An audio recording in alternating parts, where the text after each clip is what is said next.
Welcome back, everybody. We're on part 2 of episode 73, and we're joined by Brandon Ligon. That's right, you got to run in, bitch. Yeah, I told you somebody was going to end up popping up later. Light it up, Surprise! light it, light it, light it, light it up. Now Brandon's gonna skip around. I'm too tired to skip. And Oh. I'm just fantasizing about AJ Lee. the question, though, is whether or not he's going to skip around. It's whether or not he's going to look cuter doing it. Oh, absolutely not. That's impossible. What we have for you this week out of the hot tags, we have 3 main ones, 2 ones I'm going to throw out there if we get a chance to. Fuck it, what the hell, we'll just do it anyway. First off, we got to do a sad one. Reid Flair, Ric Flair's son, apparently just passed away. He was 24 years old now. I'm 25. And, it's always weird to me when I hear of somebody dying like that. Obviously, I didn't know Reid Flair or anything like that. And, the standard, I'm sorry to hear that. And, our condolences go out to Ric Flair and all that. But there hasn't been really anything said yet about why he passed away. He was apparently found in a hotel room in Charlotte. I think that's a little bit,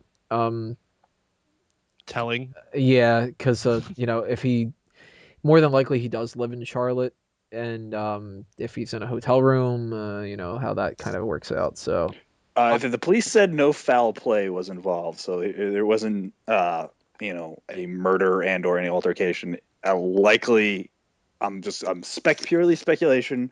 It's gonna likely say some sort of heroin overdose or some sort of prescription drug overdose. The kid did have his history with substance abuse, and it actually cost him a deal in ROH a few years back. So it's a terrible story. I mean, anytime anyone that young passes away, it's a terrible thing. But it's the perils of wrestling and drug addiction. I mean, they go hand in hand. How many guys in the back have had substance problems, and it ultimately gets the best of them? And it's an absolute tragedy. yeah, it's really a shame that not only has it become such a regular thing in wrestling where like immediately the very first thing I thought of was the exact same thing. Oh, it's got to be a drug overdose or something like that. And it's really sad that on top of that, it's not even surprising anymore. Like No, it really wasn't. There's just like nothing to it anymore. It's just kind of like another person passed away because of drugs. Oh well, like that kind of a thing. You move on to the next topic, and somebody goes, "Oh, by the way, it's going to snow at WrestleMania" or something like that. Like, it's really sad. But I heard Bret Hart gave Reid Flair's death a 4 out of 10. Oh, come on. Taking this back. As Brandon was saying, I'm not familiar with the guy's life history, but I do know that he's had his demons. This is a very sad week for the Flair family, as Ric Flair was also carted to the hospital when he was supposed to be at Raw this week.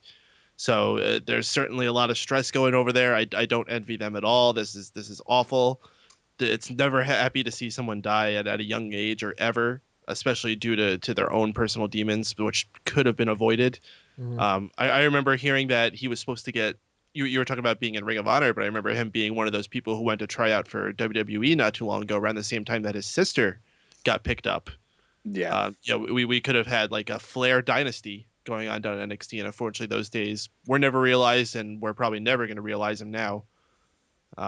So that's sad. I mean, there's not really much more to say about it. It's David Flair, though, still living. Well, here's even the sadder thing. Rick was supposed to be in my hometown this weekend for this like small town promotion on Big Time Wrestling. So small promotion, big time wrestling.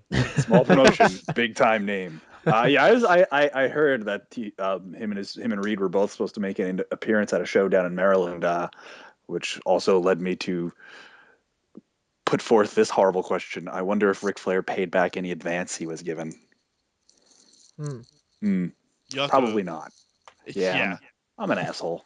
I just woke up. I'm sure it's the furthest thing on anybody's mind. Yeah. I'm pretty sure those type of advances are non-refundable anyway with these wrestlers. I mean, I think it's one of those things you kind of expect not to get it back. Yeah, especially with somebody kind of like with Ric Flair's history. Yeah. There you go. Let's move on to another topic, a little bit more lighthearted. WWE apparently trademarked Rockpocalypse and 1-800-FELLA. So they got something in mind for Sheamus and The Rock. We don't know. Sheamus is getting his own talk line? I really hope this is not like that the old WWE hotline that they used to do. Oh, that Uh, was awesome. Well, no, yeah, with Sheamus, I mean. Of course, it wasn't as good as WCW's because they had the fancy memorable number 1-900-909-9900. That's 1-900-909-9900. Were you too hot for TV? that was a fabulous Mark Madden impersonation. That was kind of Mean Gene, but sure. Oh. I do terrible impersonations. No one ever knows who I'm supposed to be. Smark. So I don't know. I mean, Rockpocalypse. Obviously, The Rock. Either The Rock is planning on being around long enough, or The Rock mentioned this backstage, and they were like, "Let's fucking trademark it and screw him over." Yeah, let's name a pay-per-view after him, Rockpocalypse. Like, Or it could be three-man bands. Oh, that would be so much debut better. album. That would be awesome. That's his brand new feud after he drops the title to John Cena at WrestleMania. Extreme Rules. He has a match with the 3MP. I wouldn't get too excited about these trademarks. This is probably just like some random ideas they came up with, and they're just going to trademark them sooner than later, rather than so no one else picks it up. I know there was this band Lordy, a metal band. They're like a monster metal band, very similar to Gwar, where they come out in costumes, and they had this whole thing about the Rockpocalypse, and that's what this kind of sounds like. It's probably going to be some similar like gothic metal type thing. I don't know what exactly it's going to be, but I'm not sure what they have in mind, I should say, but that's what I'm picturing. I guess we'll find out, or it'll just be one of those things we never find out, because they've trademarked lots of things and copyrighted stuff in the past that became nothing. So Mr. Future Endeavors, which I was sad to never see become a thing. Yeah. Huh. I've totally Although actually, I didn't watch SmackDown tonight, but I thought I remember reading somewhere that John Laurinaitis returns on SmackDown this week. I knew he was supposed to be at a house show somewhere in our area, but I don't know. So maybe I'm speaking too soon. Maybe by the time you're listening to this, we are seeing Mr. Future Endeavors. Possibly. Before we go to the other main one, let's throw out the two other ones. Booker T might be turning heel soon after WrestleMania. I personally don't really see it coming, but if it happens, it happens. I don't really care. Yeah, that kind of questions me because he seems to work really well as a face general manager. Not that he can't perform as a heel, because King Booker was one of the best heel gimmicks of the best 10 years that WWE has done. I just don't. It's puzzling timing, I think, for this.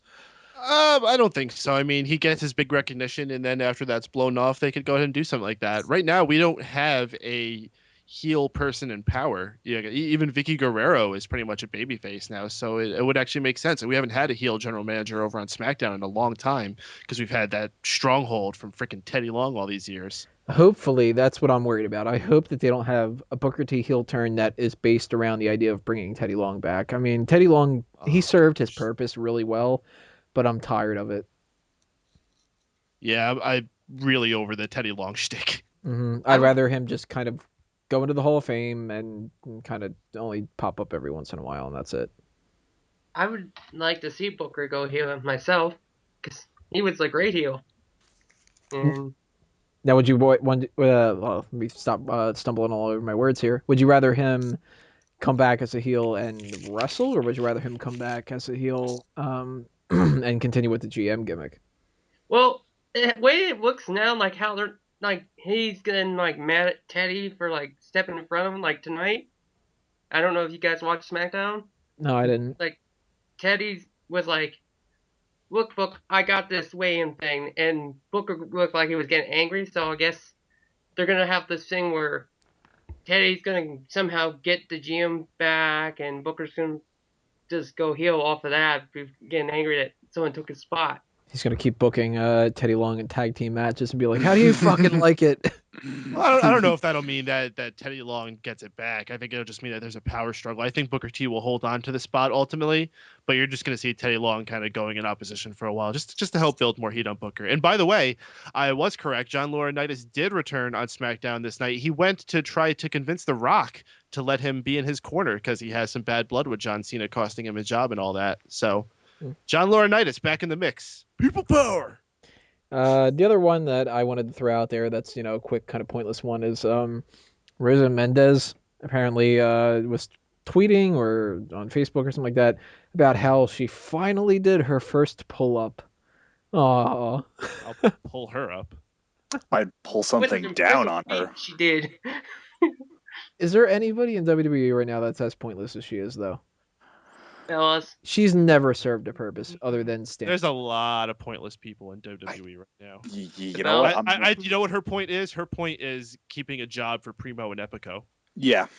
That's what her point is. She goes, Primo and Epico become absolutely irrelevant. Or to make, if you want to believe what we've talked about before, to make Michael Hayes happy. Hey, man, more power to Michael Hayes. Now, the main one that we didn't touch upon yet that I really wanted to talk about is, to end on a funnier note, Sean Waltman ripped his ass apart. He wrestled Jerry Lynn in his retirement match, if I remember correctly, and when he was doing It was Bronco against Buster. it was some random jabronis. It wasn't against Jerry Lynn, but it was Jerry Lynn's retirement show. oh, it wasn't against him. It was just No, Yeah, it it was was that same against some show. jabronis. Okay, so I think it was a triple threat. he went to do his finisher, right? The And Bronco Buster, yeah. the Bronco Buster, and he was just like, "Up, there goes my ass."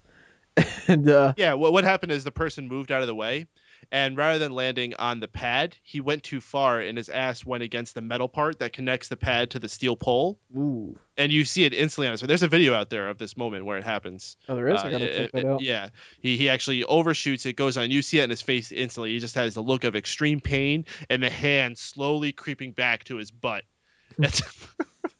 Now, apparently, it was really serious, and he could have bled out and died, and it was it was awful. But I mean, it's still fucking. I imagine hilarious. it's really easy to get infected there too. Yeah. Oh god, that's gotta be terrible for the next couple of weeks. But, he seemed to keep a good sense of humor about it. He was tweeting about it the entire time, and the picture that he put up on Twitter was of him in his hospital bed, I think, doing a crotch chop or something like that. He seemed to take it very well for someone who ripped his ass. I have a feeling that's not the first time that's happened for him. I tried to make a Triple H Kevin Nash joke out of it, but I couldn't find anything. I'm pretty sure that the China jokes make themselves. Well, it could have been worse. Yeah. The first thing that I thought of was, and it's completely unrelated to him though, was that promo that Bob Holly cut against Michael Cole. I forget what event it was, but I think it was WrestleMania actually, where he actually says to him, "I'm gonna tear your ass in half, you little shithead." That was a WrestleMania moment. Bob Holly cutting a promo on Michael Cole. I think it was a WrestleMania. I think it was a WrestleMania. I think it was like 18 or something. Huh. I don't know. But Hardcore Holly was a character. Oh my gosh, he was I think around it's a so real long. thing. He was around so long. yeah. Oh my gosh, But, he retired a tag team champion. Yeah. Wow. That's. That just made this into another sad moment to end. The next part, we will round this episode out with the Wrestling with the Past specialty post, and that'll be it for episode 73.